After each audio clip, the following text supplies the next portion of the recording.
Hello and welcome back to my channel.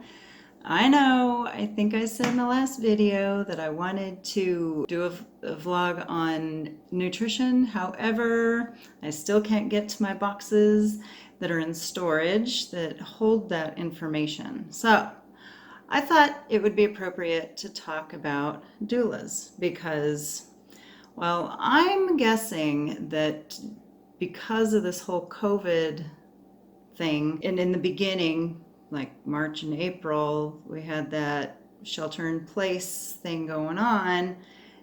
That there might be a little increase in pregnancies. So if you're considering a doula, or maybe you don't even know what one is, I'm going to talk about that now. A doula is a person who is trained to provide both emotional and physical support before, during, and after childbirth. She should meet with you before, during, and after. They can visit you postpartum and check in on you and the baby. They should be trained to kind of detect whether you're or not you're going through some postpartum blues, and then they can help you that way too.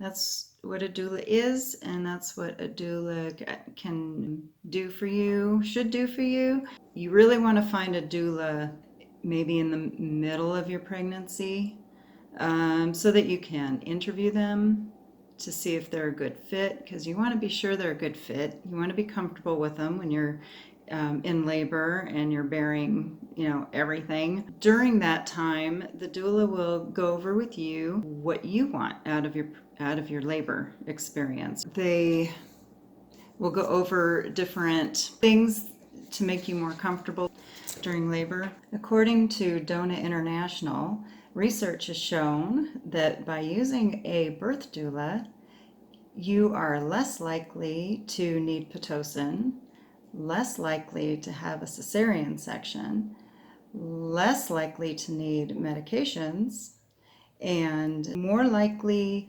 to rate your birthing experience positively. There are some situations that will arise that just don't allow you to have that natural childbirth that you wanted.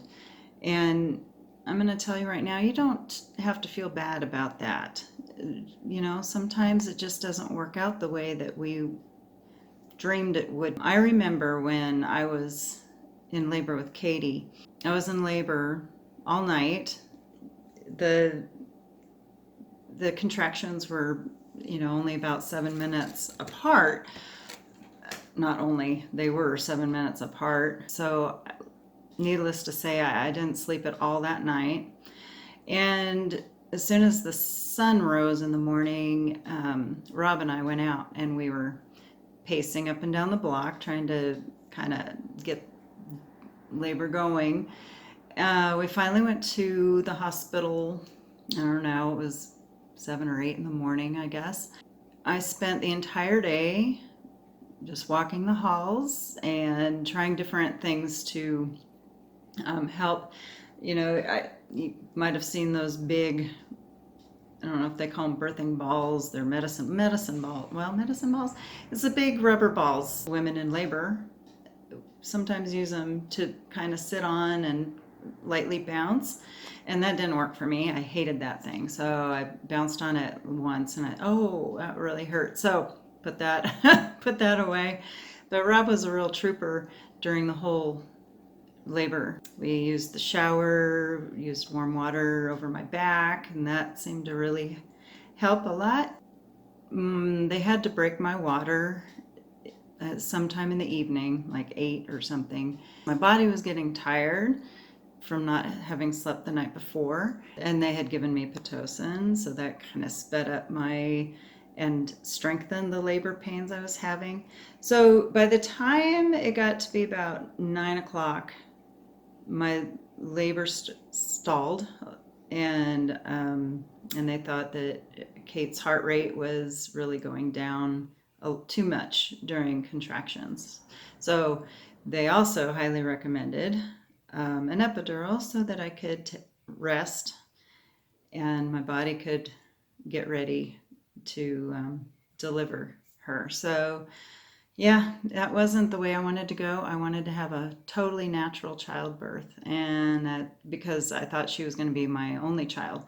So I wanted that whole experience, you know. Didn't work out that way. I had the epidural and I took a short little nap, and then about 11 o'clock, 3 pushes and she was out. So that's how my experience went. Didn't have a doula. I had Rob. A few years later, after I had Ian, when he was about 3 or 4, I decided to go take one of the workshops and become a doula. And I think that's a short video, but that's what I have for you today. I hope you enjoyed, hope you learned, and please hit that like button and subscribe, and see you in the next video. Bye-bye.